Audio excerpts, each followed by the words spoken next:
Baiklah, sudah belajar tentang metode pembelajaran dan tema sentral daripada Alkitab Perjanjian Lama.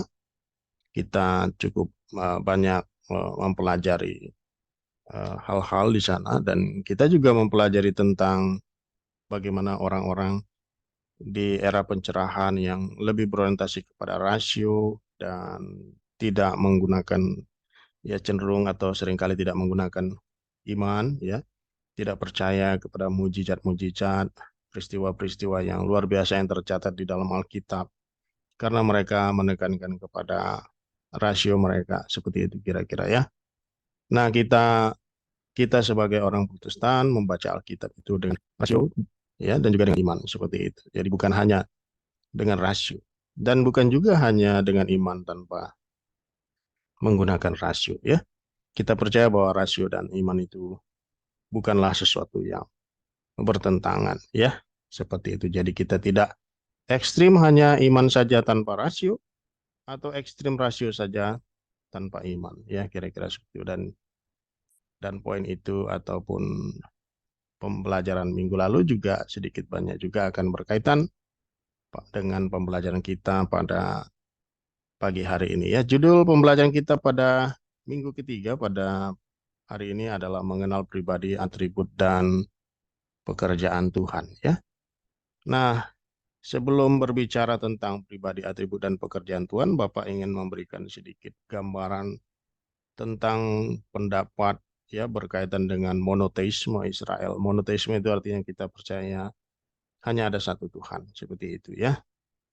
Jadi ini adalah sedikit gambaran tentang pendapat-pendapat atau teori yang berkaitan dengan monoteisme Israel. Ya, ada teori sebuah teori yang mengatakan seperti ini, bahwa monoteisme Israel itu sebenarnya berlangsung atau terjadi secara evolusi, maksudnya secara perlahan, ya, secara perlahan kemudian mengerucut sampai kepada satu pengertian, satu pemahaman, satu kepercayaan bahwa Allah itu adalah satu, seperti itu.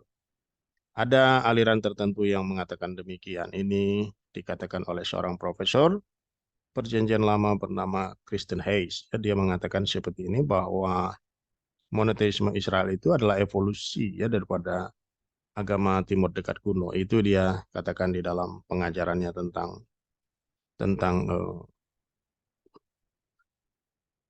pelajaran Old Testament, ya, tentang Perjanjian Lama, ya. Dan kemudian beliau mengatakan tentang aliran itu, ya, berbicara tentang aliran itu, bahwa antara monoteisme Israel dengan kepercayaan sebelumnya itu kepercayaan tetangga-tetangga di Timur Dekat kuno, tetangga-tetangganya Israel itu mempunyai kemiripan, dan kemudian monoteisme Israel itu mentransformasi dari agama-agama tersebut, seperti itu, ya.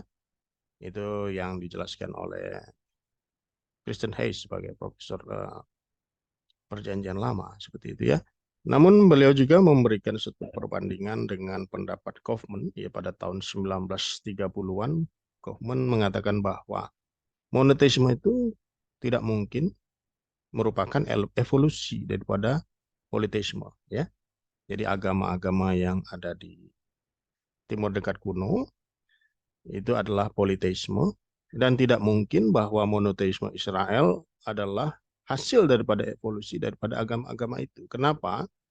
Dia mempunyai beberapa alasan yang nanti akan Bapak jelaskan, ya. Sebaliknya, menurut Kaufman, monoteisme adalah sebuah revolusi, jadi bukan sebuah evolusi, ya. Itu kata Kaufman.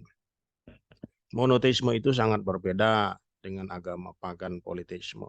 Itu menurut Kaufman, sehingga tidak mungkin monoteisme itu hasil daripada evolusi politeisme, ya. Nah, penjelasan Kaufman tentang agama pagan politeisme itu adalah seperti ini. Jadi, Kaufman mengatakan bahwa ada suatu kekuatan yang tertinggi, ya, di dalam agama pagan. Kepercayaan pagan itu mengatakan demikian. Ada satu kekuatan yang sangat tinggi, suatu alam, ya, suatu alam yang mempunyai kekuatan yang sangat tinggi, atau yang disebut dengan meta divine realm, ya. Nah, dia inilah yang mengatasi dewa-dewi yang dipercaya oleh politeisme tadi. Jadi politeisme percaya pada banyak Tuhan, banyak Allah, banyak dewa-dewi seperti itu. Ya, meta divine realm itu, alam yang mempunyai kekuatan tertinggi itu mengatasi dewa-dewi itu. Dan meta divine realm itu bukan personal, bukan pribadi seperti yang dipercaya oleh monoteisme Israel dan Kristen ya. Jadi meta divine realm itu adalah sebuah kekuatan yang tertinggi yang impersonal, bukan pribadi. Dan dewa-dewi itu tunduk kepada meta divine realm itu, ya alam kekuatan tertinggi itu. Dan takdir mereka, takdir dewa-dewi itu ditentukan oleh dewa-dewi, ditentukan oleh meta divine realm tersebut. Ya, dan dewa-dewi kalau kita baca di dalam mitologi-mitologi Yunani, mitologi-mitologi yang terkait dengan kisah-kisah daripada dewa-dewi itu, dewa-dewi itu kalau kita baca cerita-ceritanya mempunyai banyak kelemahan dan kekurangan, ya seperti manusia ya.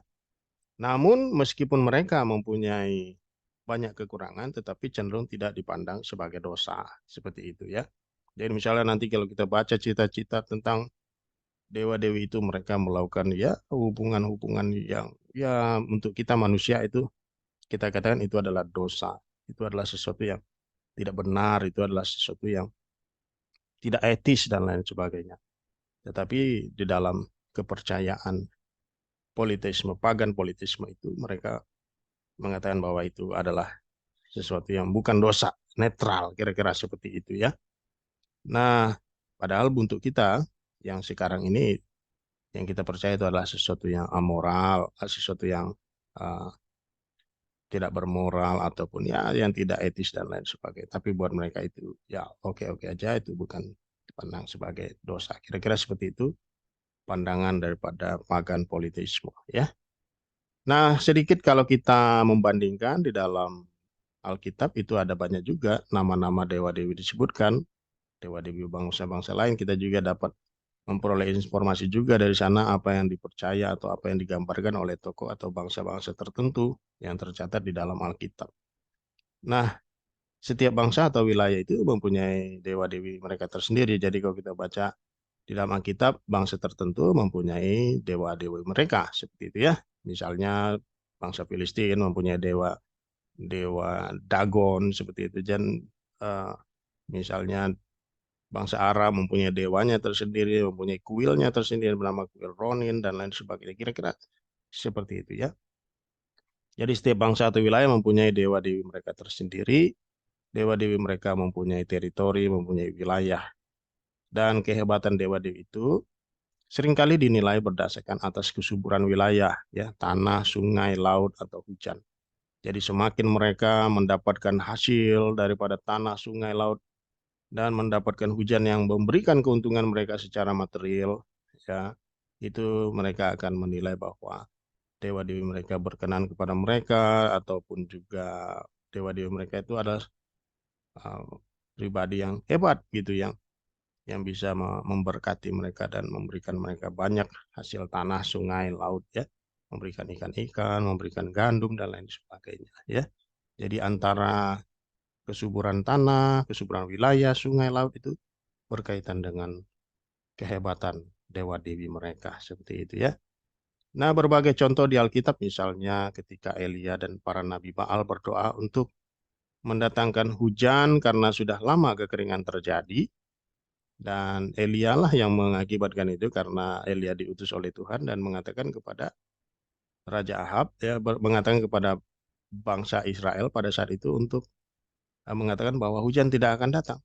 Dan Tuhan yang mengendakinya demikian, seperti itu ya.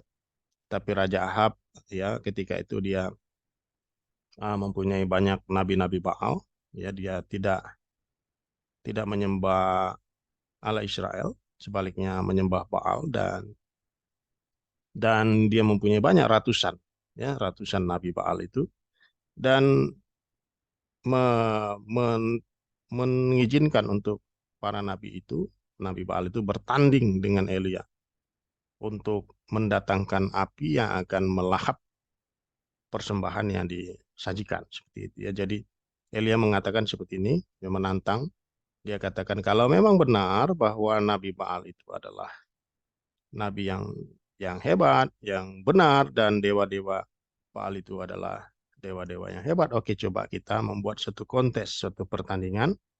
Bagaimana nanti kita buat eh, 2 ekor lembu, satu lembu di mezbah kamu, satu lembu di mezbah saya. Lalu kamu coba berdoa ya untuk meminta agar api datang dari langit dan membakar dan melahap mezbah atau melahap lembu yang ada di mezbah kamu. Dan saya akan melakukan hal yang sama.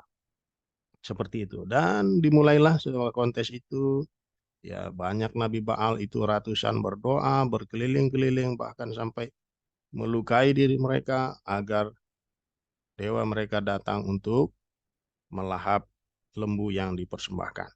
Ya, dan itu tidak terjadi tentu saja karena itu adalah sesuatu yang sulit dan sesuatu yang supranatural yang harus terjadi untuk me, me, merealisasikan hal seperti itu. Lalu kemudian giliran Elia untuk melakukannya setelah nabi-nabi Baal itu tidak berhasil.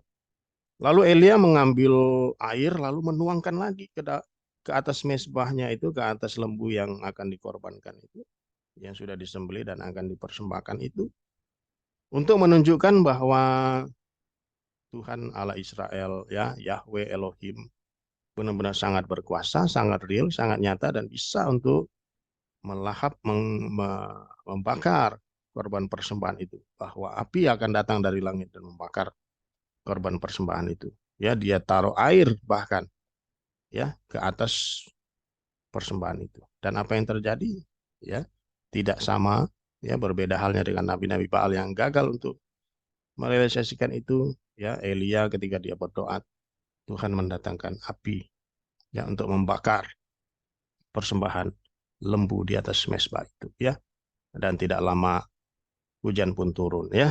Jadi itu yang dipercaya oleh orang-orang pada saat itu yang kita bisa lihat di dalam Alkitab ya. Raja Kores ya, kisah tentang Raja Kores kita juga bisa mendapat gambaran tentang apa yang dipercaya oleh orang pada saat itu. Raja Kores percaya bahwa setiap setiap wilayah, setiap bangsa itu mempunyai Tuhan ya, dan itu berbeda-beda. Karena itu dia baik kepada bangsa Israel ya, bangsa Yahudi yang akan pulang ke tempat mereka untuk membangun bait suci yang kedua. Dia mendukung. Jadi Raja Kores berpikir bahwa dia mau baik kepada dewa-dewa atau eh, Tuhan-Tuhan daripada bangsa-bangsa lain supaya dewa-dewa mereka juga baik kepada dia begitu ya. Dan dia mensupport pembangunan bait suci yang kedua dan meminta agar bangsa Yahudi berdoa untuk kesejahteraan dan kebaikan dia. Kira-kira seperti itu. Jadi itu kira-kira pandangan orang-orang yang ada di masa itu ya. Kemudian Panglima Raja Aram juga berpikir bahwa tanah, sungai, laut, atau hujan juga berkaitan dengan dewa atau Tuhan ya. Jadi Panglima Raja Aram ketika itu, ya kalau kita baca di 2 Raja-Raja pasal 5, dia terkena penyakit kusta ya. Tapi menurut para pakar mengatakan ini bukan kusta sebagaimana kita pahami kusta di zaman sekarang. Itu seperti penyakit yang memang diizinkan Tuhan terjadi pada masa itu kepada orang-orang tertentu dengan tujuan gitu ya. Nah, Panglima Raja Aram itu terkena, oke kita sebut saja kusta karena memang tercatat ditulis di dalam terjemahan bahasa Indonesia adalah kusta ya. Nah, Panglima Raja Aram itu terkena kusta. Lalu sudah berobat kemana-mana tidak sembuh. Lalu dia eh, diberitahu oleh seorang tawanan ya, tawanan orang Israel ya, seorang perempuan yang menjadi hamba daripada eh, istri daripada Raja Aram yaitu Naaman ya. Lalu hamba itu mengatakan seperti ini supaya Panglima Raja Aram itu Naaman itu berobat kepada Nabi Elisa karena Nabi Elisa adalah nabi yang hebat luar biasa penuh dengan kuasa dan penyertaan Tuhan. Lalu mereka datang kepada Nabi Elisa menawarkan banyak sekali uang ya, banyak sekali uh, harta seperti itu supaya nabi itu menyembuhkan Raja Naaman. Tapi nabi itu tidak mau ya. Dia tidak mau karena itu bukan tujuan dia, itu bukan maksud dia di dalam pelayanannya ya. Lalu Nabi Elisa mengatakan melalui hambanya dan terus berkoordinasi dengan hambanya yaitu bernama Gehazi seperti itu ya, supaya mengatakan supaya Raja Aram, Panglima Raja Aram yaitu Naaman itu supaya mencelupkan dirinya di Sungai Yordan. Ya ingat tadi bahwa sungai, tanah, laut atau hujan adalah sesuatu yang menghasilkan, yang merupakan sumber ya, sumber bagaimana sebuah bangsa itu mendapat berkat dari dewanya seperti itu. Sehingga Panglima Raja Aram Naaman waktu itu agak keberatan. Kenapa harus di Sungai Yordan? Gitu ya. Kenapa tidak di sungai kami ya seperti Sungai Parpar dan sungai-sungai yang mungkin lebih bagus daripada Sungai Yordan ya. Lalu Nabi Elisa mengatakan tidak boleh, harus di sini kalau mau sembuh, nggak boleh di sungai yang lain, harus di Sungai Yordan. Ya kita tahu Sungai Yordan adalah sungai yang terletak di wilayah Israel, seperti itu ya. Lalu akhirnya Panglima Raja Arab itu menyerah dalam artian ya oke lah supaya sembuh gitu ya, dia merendahkan hatinya, lalu dicelupkanlah dia di Sungai Yordan. Ya 7 kali. Setelah dicelupkan, langsung penyakit kustanya langsung sembuh dan dia mempunyai kulit yang sangat-sangat bagus ya, benar-benar bagus, eh, berbeda dengan sebelumnya yang sangat buruk ya karena tampilan daripada sakit kusta itu ya seperti itu. Dia sembuh dan akhirnya dia bilang, wah ini Tuhan yang luar biasa, Tuhan kalian. Ya ingat ya bahwa Sungai Jordan itu menjadi simbol ya, simbol atas Tuhan bangsa Israel yang memberkati Israel dan menyembuhkan Naaman. Lalu Naaman mengatakan demikian, boleh nggak saya minta tanah Israel ya saya bawa supaya saya menyembah Tuhan Allah Israel itu di atas tanah daripada Israel ini. Ya, lalu Elisa mengizinkan ya dan akhirnya Panglima Raja Aram Naaman setelah itu hanya menyembah Tuhan Allah Israel saja dan tidak lagi menyembah dewa-dewanya meskipun dia mungkin ya perlu untuk datang ke kuil karena tugasnya sebagai seorang panglima tetapi yang dipercaya dia di dalam hatinya hanyalah Tuhan Allah Israel. Itu kira-kira yang kita bisa temukan dalam dua Raja-Raja pasal 5.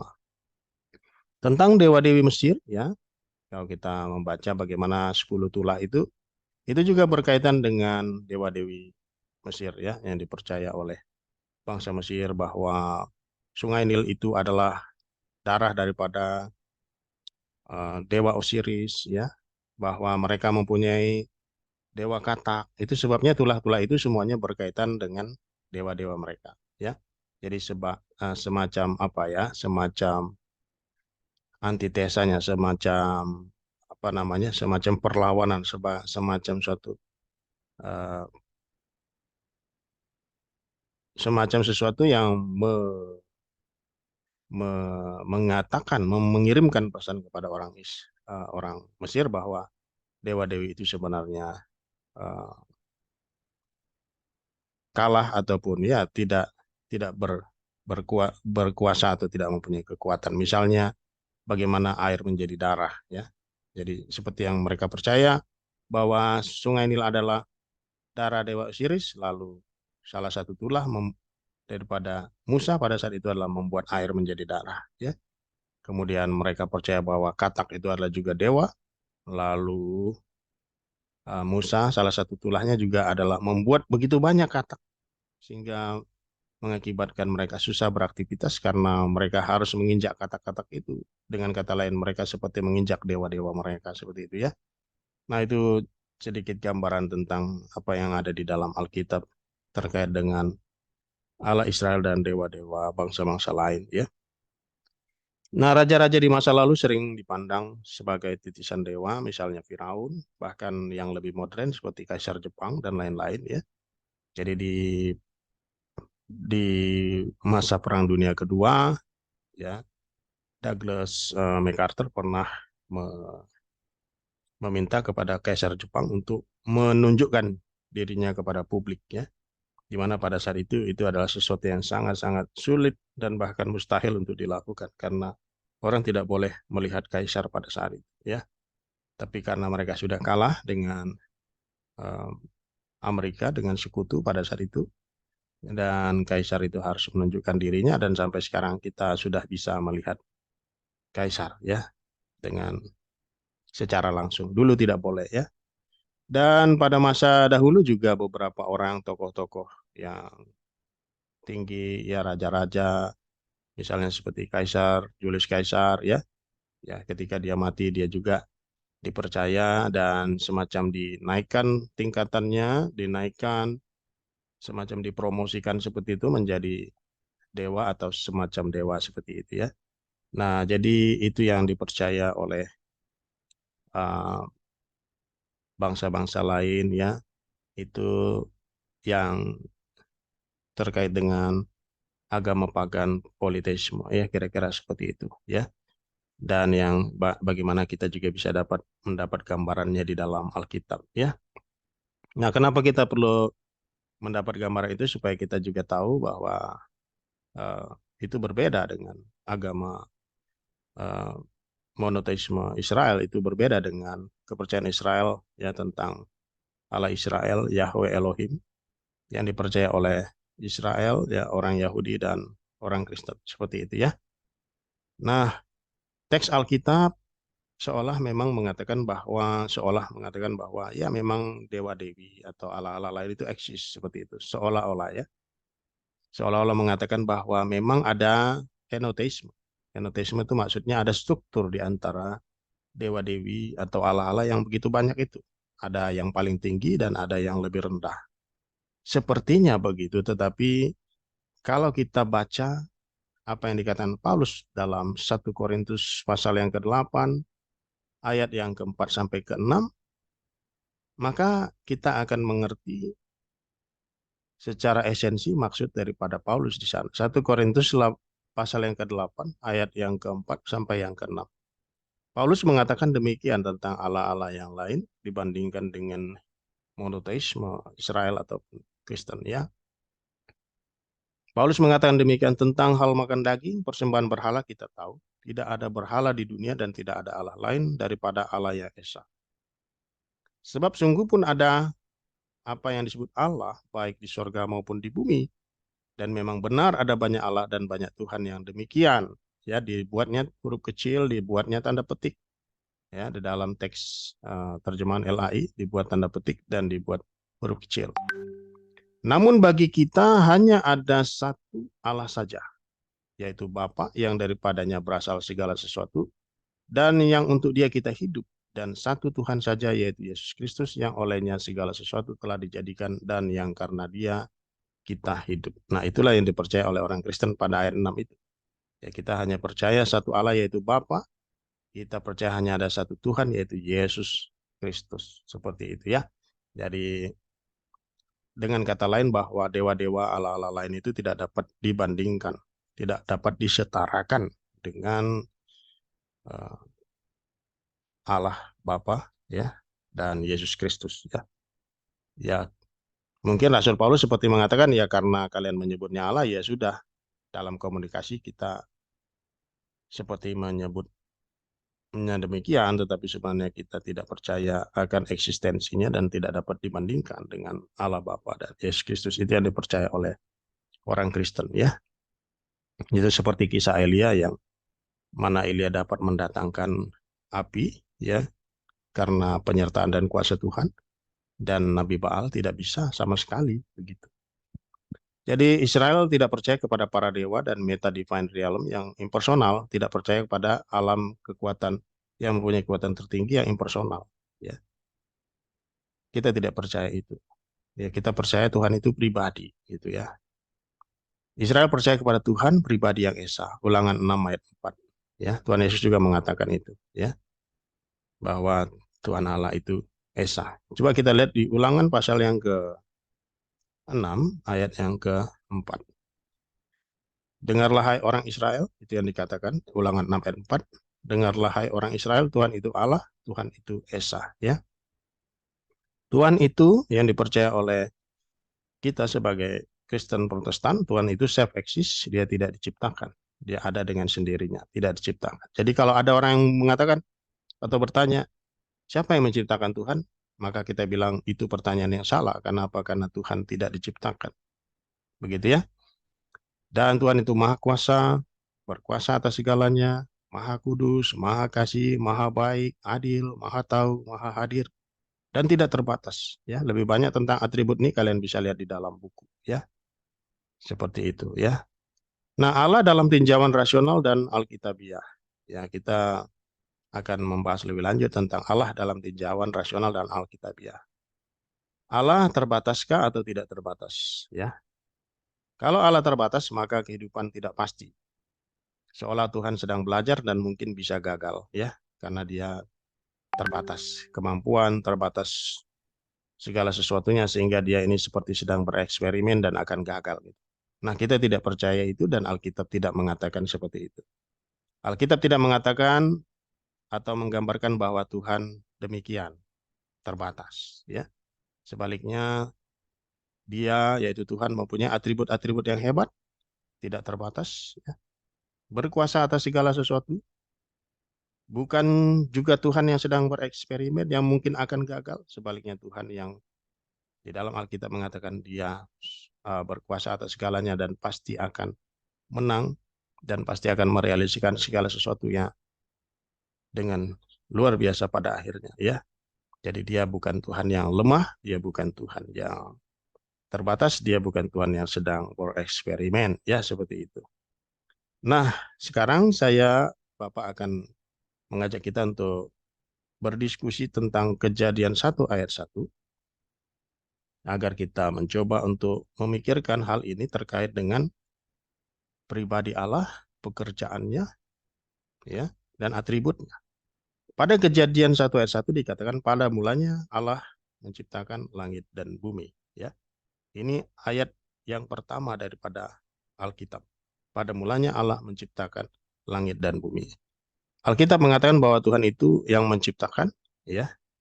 Dia mempunyai kekuatan, kuasa, kehebatan sehingga bisa menciptakan langit dan bumi, ya. Nah, kemudian terkait dengan pembelajaran kita yang lalu tentang era Renaissance atau era pencerahan, pada abad yang ke-19 muncul teori evolusi yang mengatakan bahwa segala sesuatu alam semesta, ya, bumi ini itu adalah terjadi secara evolusi. Evolusi itu ada yang teistik dan ada yang ateistik. Yang teistik percaya bahwa Tuhan menciptakan secara evolusi. Tetapi ateistik evolusionis percaya bahwa bukan Tuhan yang menciptakan, tetapi ini sesuatu yang terjadi, ya, secara evolusi, ya, ribuan tahun, jutaan tahun sampai miliaran tahun sehingga segala sesuatu terjadi seperti sekarang ini, ya, seperti itu. Nah, berbagai pertimbangan dan penilaian pragmatis terkait dengan penciptaan dan evolusi, ya, baik yang teistik dan ateistik, itu adalah seperti ini. Kalau kita percaya bahwa evolusi itu terjadi secara ateistik, maka nanti arahnya bisa kepada meta divine realm itu tadi, bahwa ada kekuatan yang impersonal di balik alam semesta, seperti itu. Kalau kita percaya bahwa evolusi terjadi dan itu di balik itu ada Tuhan, maka itu mungkin saja bisa mengeliminasi atribut Tuhan yang maha kuasa karena dia tidak mampu, seolah tidak mampu menciptakan segala sesuatu dalam tempo yang relatif singkat. Sebaliknya, kalau kita percaya bahwa Tuhan bisa menciptakan segala sesuatu dalam tempo 6 hari, menciptakan segala sesuatu dalam tempo yang sangat singkat, maka itu lebih mendukung bahwa atribut Tuhan, bahwa Tuhan itu adalah Tuhan yang maha kuasa. Nah, itu yang menjadi satu perenungan atau pemikiran kita, ya, yang mana menurut kalian yang tepat. Yang pasti, sebagai orang Kristen kita tidak boleh mempercayai ateistik evolusionis. Kenapa? Karena itu seperti mengeliminasi Tuhan yang personal, ya. Nah, pertanyaannya yang mana antara penciptaan itu? Kekristenan di dalam hal ini ada terbagi dua, ada yang percaya bahwa alam semesta terjadi secara evolusi tapi di balik itu ada Tuhan, dan satu lagi yang percaya dengan penciptaan atau yang disebut dengan young earth. Jadi young earth percaya bahwa dunia ini kelihatannya tua tetapi sebenarnya relatif muda, ya. Seperti misalnya Tuhan menciptakan Adam tidak diciptakan dari atom atau dari bayi, tapi langsung dalam tampilan yang dewasa. Seperti itu juga yang dipercaya oleh young earth, ya, atau kreasionis. Kreasionis itu yang percaya bahwa alam semesta ini diciptakan oleh Tuhan dalam tempo 6 hari saja. Ya, itu kira-kira yang mungkin menjadi bahan untuk diskusi kita kalau kita mau mempelajari lebih jauh tentang creationist dan evolutionist, ya, young earth dan old earth, ya. Evolutionist percaya bahwa alam semesta direalisasikan selama lebih dari 3 miliar tahun, ya. Tetapi young earth atau creationist percaya ini hanya diciptakan dalam tempo 6 hari, dan meskipun kelihatan tua, sebenarnya dunia itu usia alam semesta atau bumi itu sebenarnya berusia yang relatif sangat muda, ya, lebih kurang 6.000 sampai 7.000 tahun saja. Ya, demikian yang Bapak bisa sampaikan. Semoga bisa uh, membantu kita dan memberikan wawasan dan pengetahuan untuk kita, ya. Terima kasih atas perhatian dan partisipasinya.